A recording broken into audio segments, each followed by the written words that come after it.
Bonjour à toutes et bonjour à tous. Je suis ravie de vous retrouver pour vous présenter l'oracle Magic Soul par Eve Corrigan aux éditions Contredire. Voilà, donc Eve, si tu passes par là, je te fais un gros bisou et je te remercie pour cet envoi. Je suis ravie de l'avoir entre les mains et je suis surtout ravie, les amis, de pouvoir vous faire un tirage avec cet oracle qui, vous allez voir, est assez original et très complet.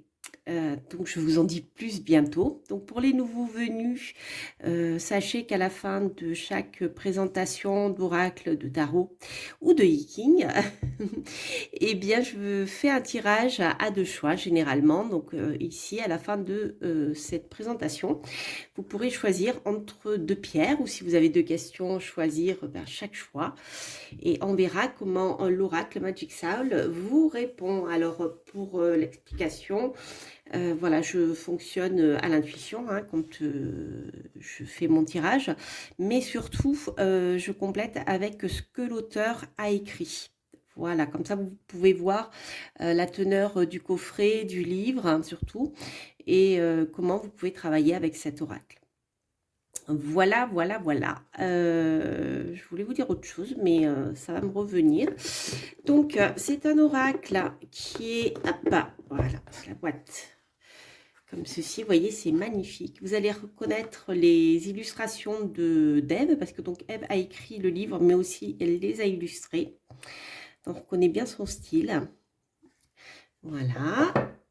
Et donc, il y a 55 cartes, c'est ça, 55 cartes dans le coffret. Et regardez aussi à l'intérieur, c'est magnifique, le petit papillon. Pour vous inviter à la transformation. Alors, cet oracle, en effet, est un oracle principalement de guidance qui va pouvoir vous aider aussi à faire du shadow work. Donc, il a plusieurs fonctions. Il y a plusieurs familles de cartes qui vont vous permettre de travailler des domaines particuliers. Je vais vous présenter tout ceci. Mais vous pouvez aussi utiliser certaines cartes de cet oracle pour dater, pour trouver le meilleur moment aussi pour agir et pour faire de la prédiction. Voilà, donc c'est vraiment un oracle qui est hyper complet. Je vais vous le mettre ici. Voilà. C'est pour ça voilà, que je vous disais que cet oracle est très complet parce que, en fait, en fonction des cartes que vous utilisez, des familles de cartes, vous pouvez travailler plus telle ou telle chose. Donc, vous avez le dos comme ceci avec le papillon.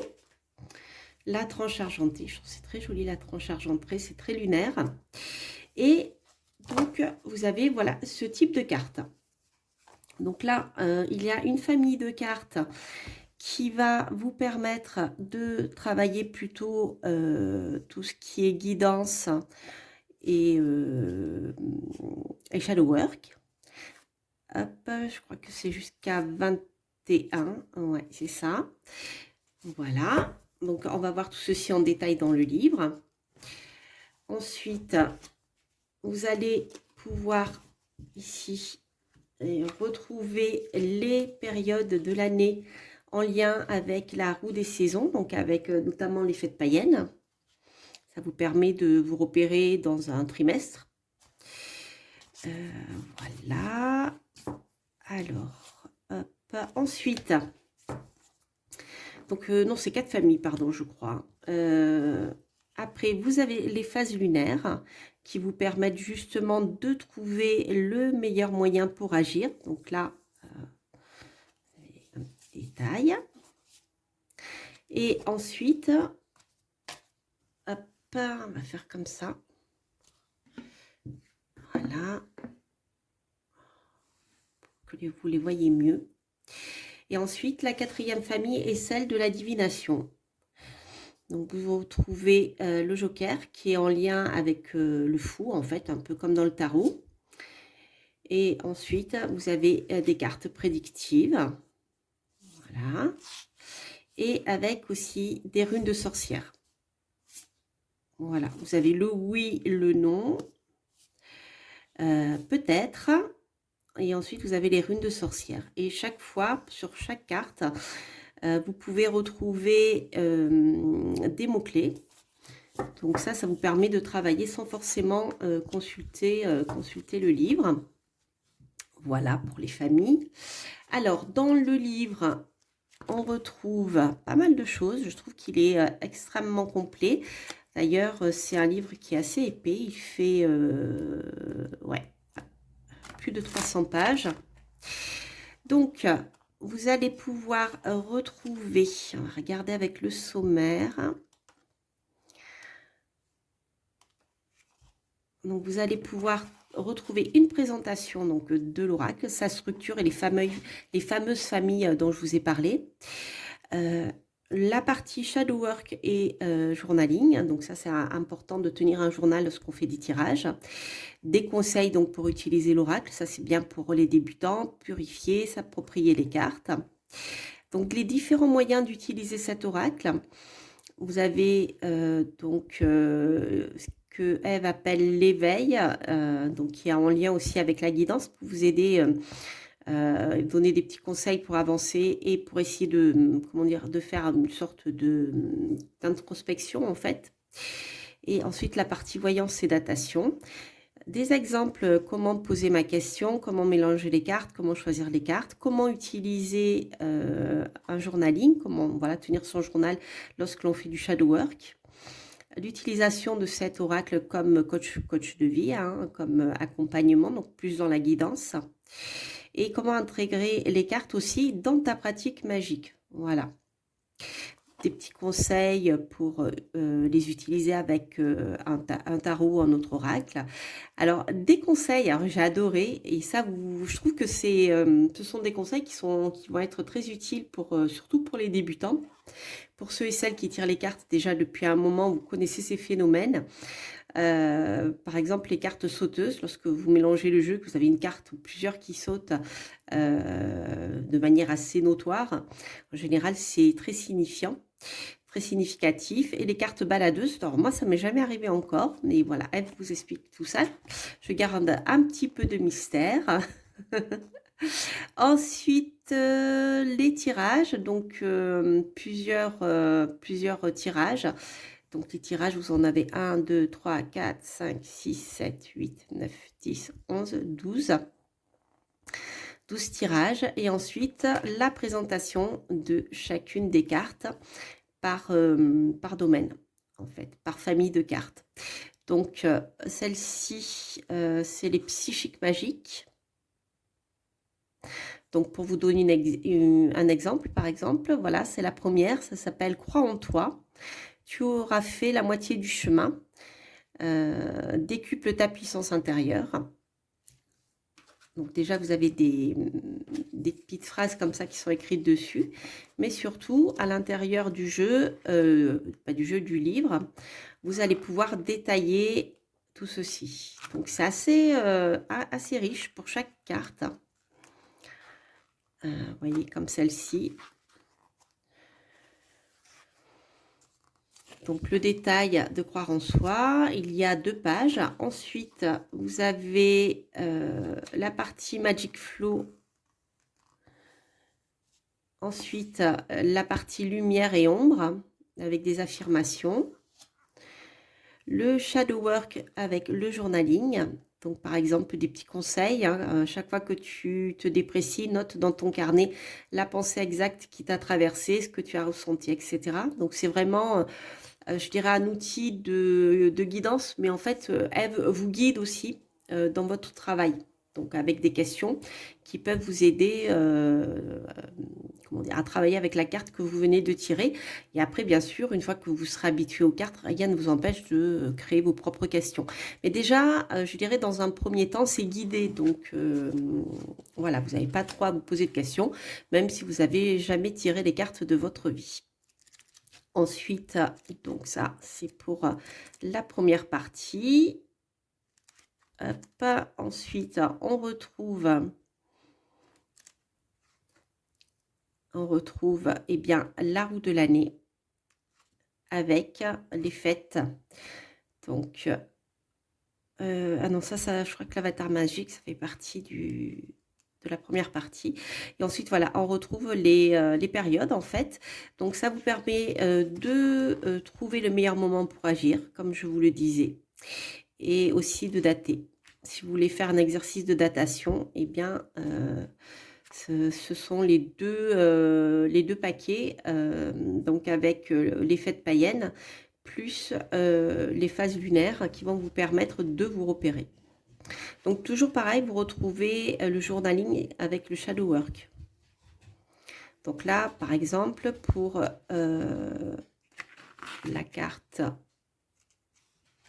hop, la carte de Samhain, Ève nous dit quelles histoires se répètent souvent, peut-être de génération en génération dans ta famille, quelles valeurs ou croyances négatives et positives t'ont transmises tes parents ou tes figures d'attachement, quelles croyances ou affirmations sur le sexe opposé, sur l'amour, sur toi ou le monde viennent de ta famille. Ce sont souvent des affirmations que tu as régulièrement entendues durant ton enfance. Aujourd'hui, qu'en penses-tu, etc., etc. Voilà. Donc, vous voyez, c'est vraiment tout l'aura que vous pouvez l'utiliser justement pour faire du shadow work. Et après, voilà, en fonction des cartes que vous allez utiliser pour différents tirages. Alors, je ne les détaille pas tous parce qu'il y en a vraiment beaucoup. Il y a plusieurs manières de combiner les cartes en elles. Donc, Ève vous l'explique au début du livre. Donc là, pour la lune, vous avez la période, du coup, enfin la période lunaire. Il vous faudra regarder les éphémérides. Voilà. Si vous entendez un drôle de bruit, c'est ma chienne qui se gratte l'oreille, désolée. Ensuite, hop, vous avez donc la partie, les cartes divinatoires. Donc, par exemple, on a le joker que je vous ai montré tout à l'heure. C'était celui-ci. Voilà. Avec imprévu, inattendu, bouleversement. Donc, avec la similitude avec le tarot du tarot de Marseille. Le fou, pardon, du tarot de Marseille. Enfin, le mât. Donc là, c'est pareil. On retrouve 3 pages pour expliquer la carte. Ensuite, vous avez, comme dans chaque méthode prédictive, des mots-clés. Imprévu, inattendu, renversement de situation, bouleversement. Voilà. Et donc, ça, c'est pour chaque carte. Et toujours de la même manière, vous avez le Shadow Work Journaling avec des questions. Voilà, voilà les amis, pour le contenu de ce livre qui est vraiment complet. Donc, je réfléchis en même temps que je parle. Allez, on va faire un tirage improvisé. On va faire 3 tas avec une partie prédictive, une partie conseil et une partie datation. Voilà. Finalement, ce sont, on va dire, les 3 principaux domaines, même s'il y en a d'autres. Et je vais faire ce tirage, donc, pour 2 tirages. Donc, le premier choix, c'est la tourmaline noire. Et le second choix, c'est la pyrite ou l'or des fous. Alors, si vous avez 2 questions, vous pouvez poser une question par choix. Sinon, vous avez une question. Vous posez une question, vous choisissez une des 2 pierres. Si jamais vous voyez que le tirage ne correspond pas à votre situation, n'hésitez pas à écouter le second tirage. Voilà. Et s'il ne correspond pas, c'est que c'est comme ça, c'est que c'était pas fait pour vous. Alors, on va commencer ici avec le premier tirage qui est la tourmaline. Donc, je vous laisse vous concentrer sur votre question. Et on va voir ce que l'oracle dit. Hop.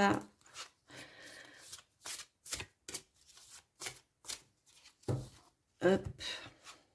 Et le conseil. Alors, pour vous qui avez choisi la tourmaline noire, la première carte donc va vous donner la réponse à votre question. Nous avons lâché prise peut-être. Alors, c'est une carte de peut-être qui nous dit qu'encore les choses ne sont pas déterminées. Disons que les choses ne sont pas décidées par rapport à votre question. Voilà. Donc la question n'est pas encore prête pour vous être donnée, et ce pour plusieurs raisons. Mais en même temps, vous voyez, vous avez le conseil continuer à avancer. Donc, ce qui veut dire ne perdez pas espoir. Rien n'est joué encore, donc continuez à faire des efforts. Et le lâcher prise, donc c'est la carte 42. Alors, bon, vous pouvez vous repérer avec le sommaire, hein. Moi, je le fais comme ça parce que j'aime bien. Mais avec le sommaire, c'est plus rapide. Alors, peut-être, tout n'est pas encore prêt. Le peut-être indique que dans l'équation de ta destinée, il existe encore beaucoup trop d'inconnus pour pouvoir tendre vers une énergie définie. Cela arrive très souvent lorsque tu poses une question dont l'objet nécessite encore beaucoup de travail ou d'implication de ta part. Voilà, c'est ce que je vous disais. Alors, ce que j'ai oublié de vous dire, et j'en profite parce que la carte s'y prête, c'est que donc Ève explique au dos du coffret que en fait, on fait de la magie tous les jours sans s'en rendre compte, puisque tout est énergie. Donc, il suffit de mettre en branle certaines énergies par vos désirs, vos souhaits, vos actions. Les choses se mettent en place progressivement dans, je dirais, quelque chose d'intangible, plutôt énergétique. Et après, elles vont se concrétiser sur le plan terrestre, donc concrètement. Et là, ça prend plus de temps. Mais pour que ça se concrétise sur le plan terrestre, il faut que déjà vous mettiez en place une énergie, déjà croire beaucoup, par exemple à un projet, je prends cet exemple-là, vous voulez vous mettre à votre compte, donc vous croyez beaucoup à ce projet dans votre esprit, vous le visualisez, vous y pensez régulièrement, ensuite vous commencez à mettre en place des actions concrètes et petit à petit, le projet va se mettre en place dans la matière. Voilà, c'est pour ça qu'ici, on vous dit tout n'est pas encore prêt et il y a encore du travail à faire et d'implication nécessaire. Je vous lis pas tout, mais le peut-être arrive donc dans ton tirage quand la réponse dépend aussi principalement de toi, mais que tu ne te sens pas encore totalement prêt pour agir, à moins que la décision vienne d'autres personnes qui sont liées au projet.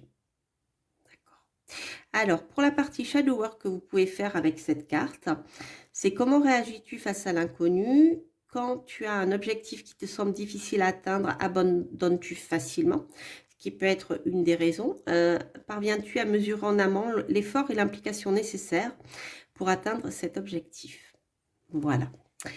Alors, la datation, éventuellement le moment où les choses pourront commencer à se mettre en place. On sera plutôt en lune gibbeuse décroissante. Donc là, ici, on a une notion de bilan, de solution et de conclusion. Donc je trouve que c'est assez parlant avec cette première carte, puisque on voit qu'encore tout n'est pas fait, peut-être qu'il y a encore des choses à accomplir. Et on voit que peut-être ici, avec cette carte, la conclusion de ta réflexion ou du travail, ça va permettre de mettre en place certaines choses, d'accord, de faire un bilan du projet que vous souhaitez mettre en place. Alors, voyons voir ce que Ève dit ici. 35. Donc la prochaine lune gibbeuse décroissante, c'est bientôt, puisque là on est en pleine lune au moment où je fais ce tirage.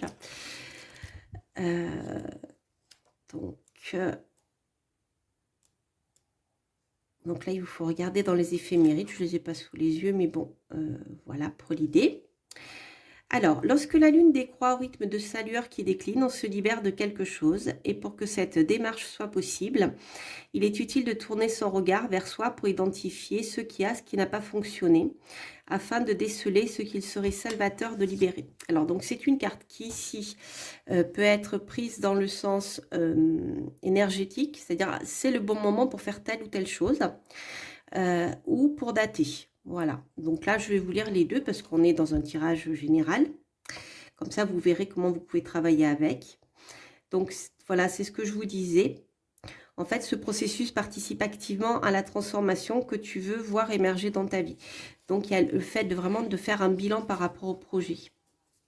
Aussi, quel que soit ton souhait ou ton projet, il est temps de faire le bilan de tes dernières expériences.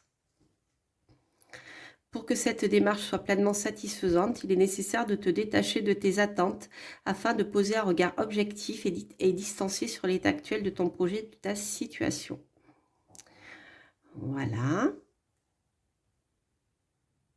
Avec la lune gibbeuse et croissante, tu es donc invité à comprendre pourquoi certaines choses ne fonctionnent pas, d'où la question encore de lâcher prise et de peut-être, et à te remettre en question afin d'être dans une démarche constructive pour l'avenir. Après, on va voir donc quels sont les points faibles et les points forts de ton projet ou de ta démarche. De quoi es-tu satisfait? De quoi tu ne les-tu pas? Quelles méthodes et approches devrais-tu abandonner et lesquelles veux-tu garder et améliorer? As-tu toujours l'envie de réaliser ce souhait ou de continuer ce projet? Quel progrès as-tu fait? Es-tu fier de ton évolution et de tes progrès? Comment pourrais-tu améliorer ton approche ou ta méthode? Voilà.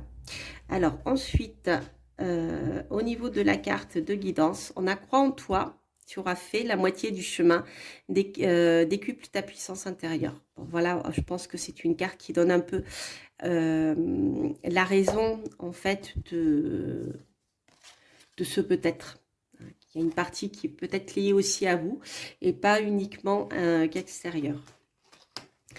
Alors, donc, ça, en plus, c'est la carte numéro 1 qui indique quand même le départ de quelque chose. Alors, voyons voir ce que l'auteur a écrit.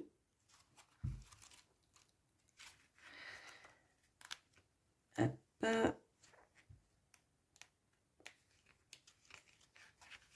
Donc, confiance et estime de soi, que de toutes tes croyances, voici la plus importante, croire en soi. La confiance en soi est l'outil d'évolution de soi, de guérison intérieure et de transformation personnelle le plus puissant qui puisse exister. Cette croyance a une puissance telle qu'elle est capable de te faire accomplir des miracles. Voilà. Bon, je ne vais pas tout vous lire, mais... Donc par rapport à la, comment dire, à la prise de recul, hein, au niveau lumière, ressources, l'expérience que tu vis est une occasion en or pour prendre conscience de tes pouvoirs et de tes capacités.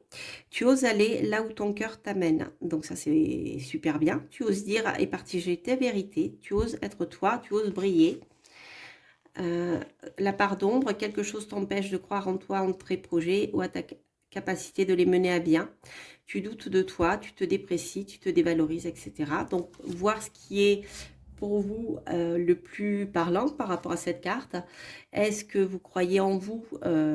Est-ce que vous avez suffisamment confiance en vous, ce qui va vous permettre eh bien, de réaliser ce projet avec donc la partie bilan, hein, donc je vous ai parlé.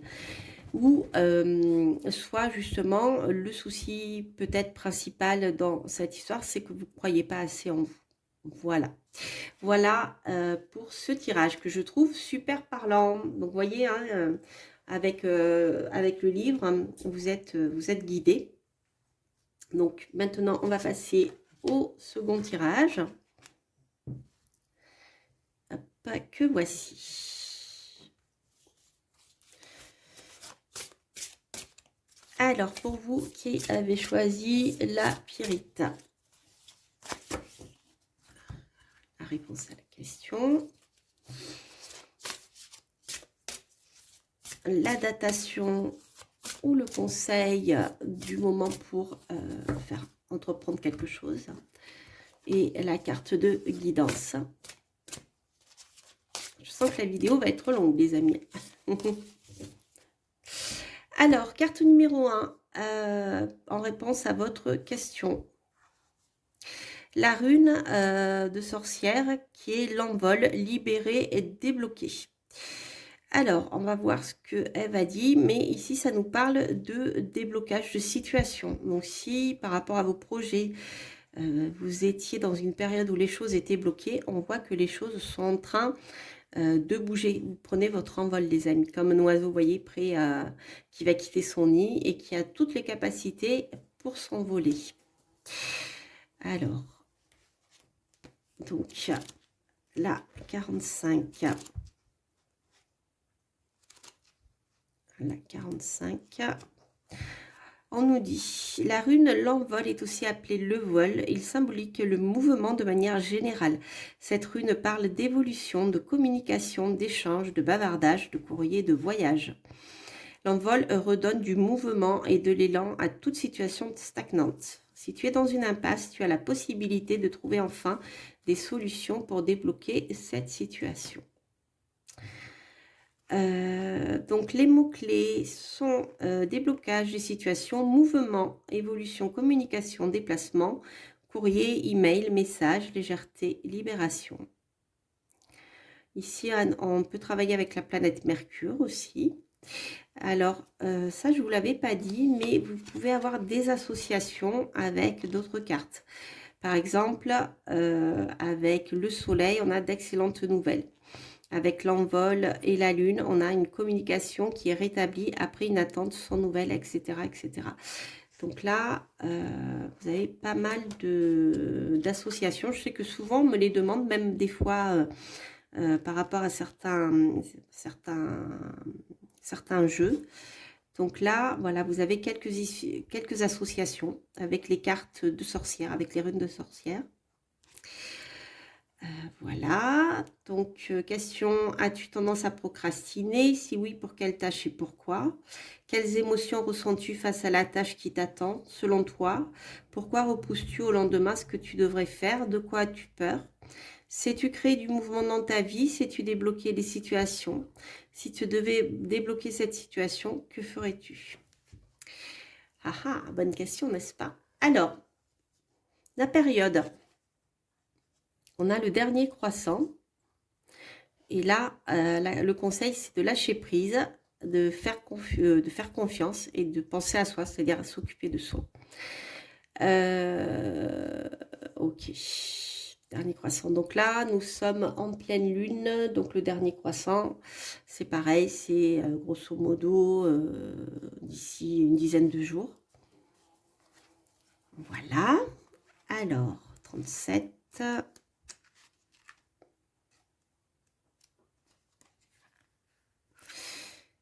On va voir ce que Ève écrit par rapport à donc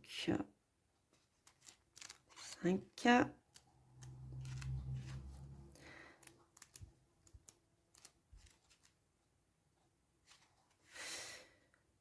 Non, qu'est-ce que je fais? 37. Je ne cherche pas le bon numéro. 37. 33. Voilà. Lâcher prise, confiance, penser à soi. La lune achève son cycle. Un minuscule croissant de lune éclaire encore la terre. Une dernière lumière avant de recommencer sa danse. Il est temps de lâcher prise pour se laisser porter par le vent du renouveau qui commence déjà timidement à souffler. Ça, c'est super positif, hein, puisqu'on nous parlait de débloquer la situation ici. Néanmoins, pour te sentir prêt pour cette renaissance, tu dois encore supprimer les quelques résistances que tu ressens certainement au creux de toi. Ce n'est pas toujours facile d'accepter de se laisser simplement porter par le courant de la vie en toute conscience. Ne résiste plus, demain sera splendide si tu réussis à faire confiance à la vie et si tu cesses de t'accrocher au passé, reviens au présent. Ça, c'est super sympa. Ce qui peut expliquer aussi, ouais, c'est vraiment ce changement-là. Alors, dernière carte conseil, on a ici le chaudron. Waouh. Bah écoutez, on est bien dans l'histoire. Transformation, magie et ressources intérieures. La magie est en toi. Donc, je dirais que eh bien, une partie du travail de déblocage, justement, peut être fait grâce à votre travail personnel de transformation. Donc, on a vraiment ici cette histoire de transformation. Vous voyez ce que je viens de vous dire par rapport à la lune. On on disait. Néanmoins, pour te sentir prêt pour cette renaissance, tu dois encore supprimer les quelques résistances que tu ressens certainement au creux de toi. Ce n'est pas toujours facile d'accepter de de se laisser porter par le courant de la vie en toute confiance, je vais y arriver. Ne résiste plus, demain sera splendide si tu réussis à faire confiance en la vie et si tu cesses de t'accrocher au passé. Donc on a ici la transformation, c'est-à-dire on laisse le passé derrière soi, tout ce qui ne va pas, et on va de l'avant. Alors, la carte 8, ici, nous dit... Alors, le chaudron symbolise les transformations intérieures, là c'est très sorcière. La régénérescence, la guérison, la fertilité, l'abondance, le processus alchimique et la renaissance. Le chaudron apparaît pour te rappeler que la magie est en toi et vient de toi. L'objet de ta question laisse paraître que tu attends probablement quelque chose de l'extérieur pour amorcer un changement. Peut-être attends-tu qu'une personne ou qu'un contexte change pour avancer ou pour t'autoriser à croquer la vie à pleines dents. Bien sûr, tu peux être soutenu et aidé dans tes projets et les démarches par ton entourage.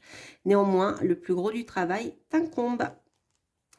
Alors, pour le Magic Flow, tu as toutes les ressources intérieures pour aller de l'avant et modeler ta réalité pour ton plus grand bien-être. Lumière, ce que tu vis intérieurement est le signe de transformation intérieure positive qui te permettront de changer concrètement ta vie. Tu trouves le courage et la force pour t'élancer vers l'inconnu, faire le premier pas, démarrer un nouveau projet, une nouvelle relation. En part d'ombre, tu stagnes, tu as l'impression de ne pas avancer, tu es insatisfait de ce que tu vis, tu ne te sens pas prêt pour amorcer les changements nécessaires. Voilà. Donc, pour le shadow work, si tu as peur d'aller dans une direction, si tu sens un blocage qui t'empêche de te réaliser ou d'atteindre un de tes objectifs, pose-toi quelques minutes afin de comprendre ce qui te retient. As-tu des pensées décourageantes ou déstabilisantes? As-tu une mauvaise impression? Des émotions qui ne t'encouragent pas à aller dans ce sens? Crains-tu l'investissement nécessaire dans cette voie? Si tu réponds oui à l'une de ces questions, il est évident que tu sous-estimes tes ressources intérieures. Voilà. Voilà les amis, j'espère que cette review et que ce tirage, bien, je dirais complet, vous auront plu. N'hésitez pas à liker, à vous abonner si vous passez par là, allez faire un petit tour sur aussi ma chaîne Instagram. Voilà, je présente aussi rapidement certains jeux, certains livres, si vous n'avez pas le temps d'écouter les vidéos en détail. Moi, je vous embrasse, je vous souhaite plein de belles choses, de belles fêtes de Noël qui se préparent. Et puis, voilà, croyez en vous et à partir du moment où vous mettez les choses en place dans votre tête et vous commencez à y croire et à les réaliser concrètement, il n'y a pas de raison que ça ne fonctionne pas. Je vous embrasse et je vous dis à très très bientôt pour de prochaines reviews et guidances. Portez-vous bien. Bye bye.